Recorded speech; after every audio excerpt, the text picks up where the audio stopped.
اس میں میرے اس بات کا مقصد ہرگز یہی نہیں ہے کہ میں کوئی تنگ نظری کر رہا ہوں، لیکن یہ اردو میں پریزنٹیشن دینا، تقریر دینا، ایک تو اردو ہماری قومی زبان ہے اور اس پر ہمیں فخر ہونا چاہیے۔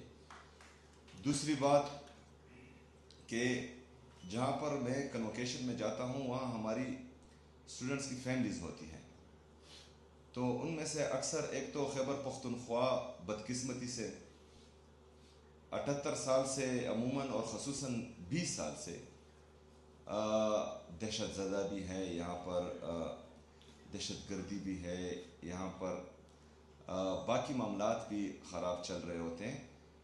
تو ہمارے جو بڑے ہیں، جو ہمارے بزرگ ہیں، وہ اکثر جو ہے انگلش کو نہیں سمجھتے، تو جب کنوکیشن میں اہم باتیں ہوتی ہیں اور وہ انگلش میں ہوتی ہیں تو ہمارے وہ بزرگ، ہمارے وہ بڑے سمجھ نہیں پاتے۔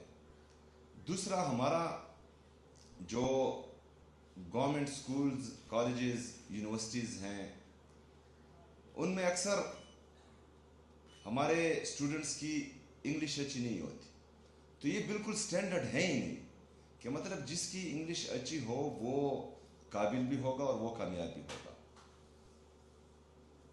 انگلش سے یا کسی دوسری زبان سے کوئی بھی انسان جو ہے وہ کامیاب یا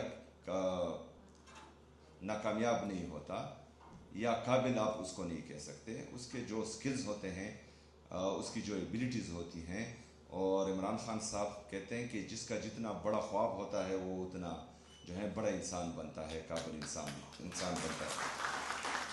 تو یہ بات۔ دوسری بات، میں نے بہت تعریف سنی تھی اس انسٹیٹیوٹ کی، اور آج پہلی دفعہ میں یہاں آ رہا ہوں، اور یہاں آ کر مجھے خوشی اس بات پر ہے کہ یہ میرے لیڈر، میرے قائد جناب عمران خان صاحب کا ویژن تھا، اور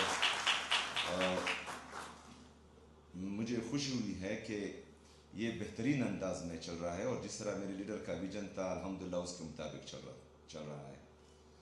ہمیشہ جو بھی ادارہ ہوتا ہے اس کا لیڈر اچھا ہوتا ہے تو ادارہ اچھا چلتا ہے۔ یہ اگر فرض کریں 5 سالوں میں اس حد تک پہنچا ہے، اور اس کے بعد ابھی جو ہیں ڈائریکٹر صاحب نے کہا کہ ہم سسٹینیبل ہو چکے ہیں تقریباً، تو اگر فرض کرے اس وقت یہ اس پوزیشن پر ہے اور اس کا لیڈر تبدیل کر دیا جائے، یا کوئی ایسا لیڈر اس کے لیے آئے جو اس کے قابل نہیں ہو، یا جو ہے فارم 47 کے ذریعے کوئی یہاں پر آئے،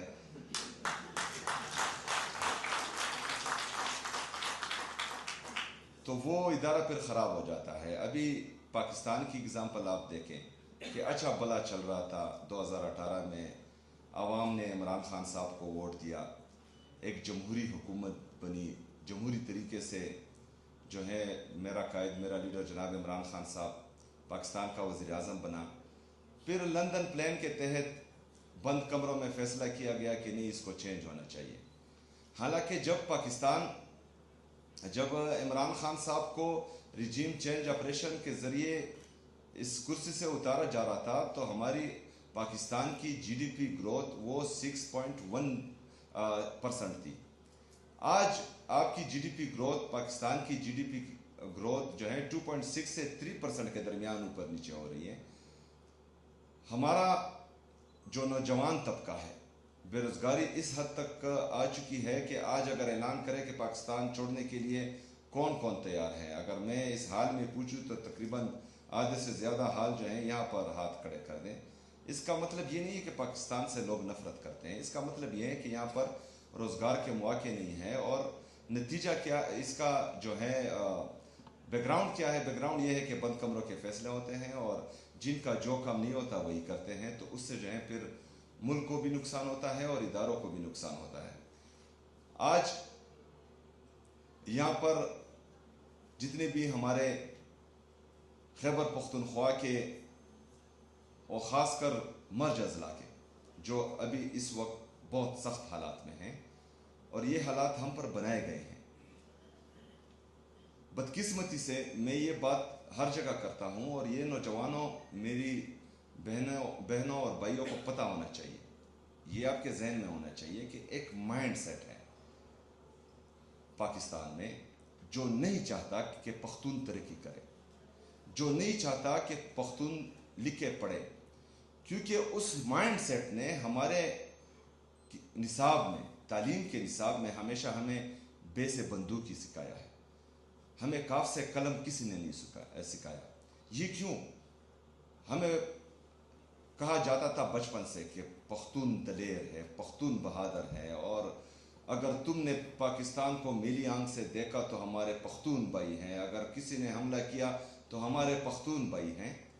ठीक है, हम हैं, हम पाकिस्तान के लिए तब भी थे, हम आज भी हैं, और इंशाअल्लाह ताला पाकिस्तान के लिए कल भी होंगे। लेकिन इसका मतलब नहीं है कि आप मेरे हाथ से कलम छीनें और मुझे बंदूक दें।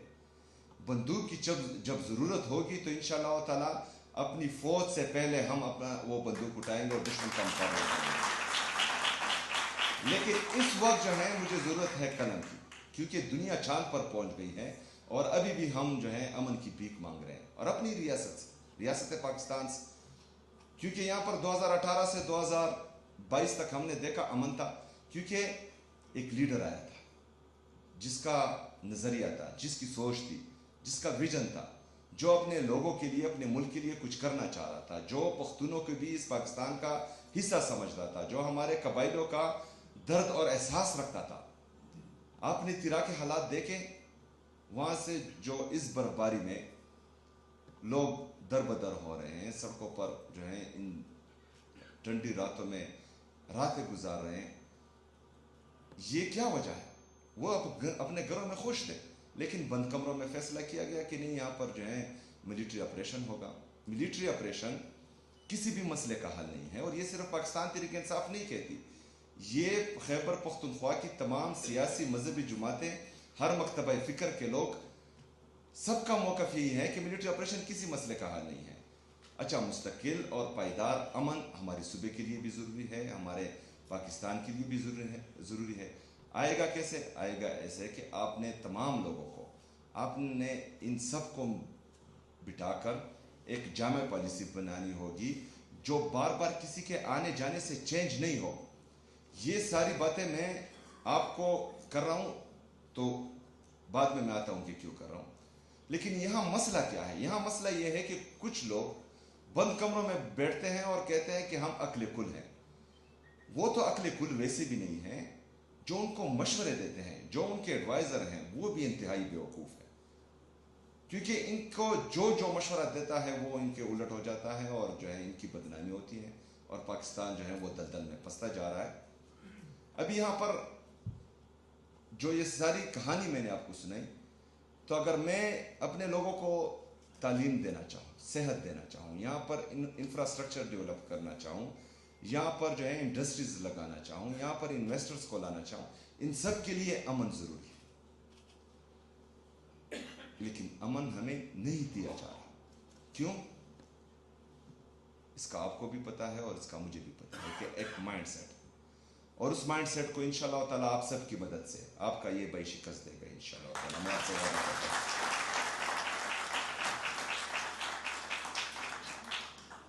डायरेक्टर साहब, तमाम जितनी भी हमारी पाक ऑस्ट्रिया की फैकल्टीज़ हैं, उनको मैं दाद भी देता हूँ, खिराज तहसीन भी पेश करता हूँ इंशाअल्लाह ताला। इससे पहले जिस तरह हुकूमत खैबर पख्तूनख्वा आपके साथ खड़ी थी, इंशाअल्लाह ताला इसके आगे भी जो भी आपकी ज़रूरियात होगी, हम फर्स्ट प्रायोरिटी पर इंशाअल्लाह ताला उसको हल करेंगे इंशाअल्लाह। आपने हमारे इन बहन भाइयों का ख्याल रखना है, उनकी तालीम का ख्याल रखना है। हमारी यूनिवर्सिटीज़ ज़्यादा हैं, लेकिन बदकिस्मती से हम आउटडेटेड कोर्सेज़ जो हैं अभी तक वहाँ पढ़ा रहे थे, तो इसका नतीजा ये होता है जो तकरीबन पूरे पाकिस्तान में है कि हम बेरोज़गारों की फ़ौज प्रोड्यूस कर रहे हैं इन यूनिवर्सिटी से। लेकिन अल्हम्दुलिल्लाह, जिस तरह आपने यहाँ पर कहा कि जो इंडस्ट्रीज़ हैं वो हमारे स्टूडेंट्स को ढूंढ रही हैं कि कहीं से निकालें, तो इंशाल्लाह मेरा भी यही विज़न है। 2 यूनिवर्सिटीज़, एक हमारे ट्राइबल डिस्ट्रिक्ट्स के लिए, हमारे जो मर्ज अज़ला हैं उनके लिए, اسی ٹائپ کی یونیورسٹی انشاءاللہ تعالیٰ جو آلریڈی میں اعلان کر چکا ہوں بناؤں گا انشاءاللہ. اور ایک جو ہے پشاور میں state of the art university یہ میں بناؤں گا. اور باقی جو ہماری موجودہ یونیورسٹیز ہیں اس پر ہمارا فوکس ہے اور انشاءاللہ تعالیٰ ان تمام یونیورسٹیز کو ہم اٹھائیں گے اور یہاں پر جو ہے مارکیٹ اورینٹڈ سبجیکٹس انٹروڈیوس کرائیں گے تاکہ ہمارے نوجوان جس طرح ہمارے اسٹوڈنٹس فارغ ہوں یونیورسٹی سے تو وہ جاب ڈھونڈنے نہ نکلے بلکہ جاب ان کو ڈھونڈنے نکلے انشاءاللہ تعالیٰ. اس حد تک ہم ان کو لائیں گے انشاءاللہ.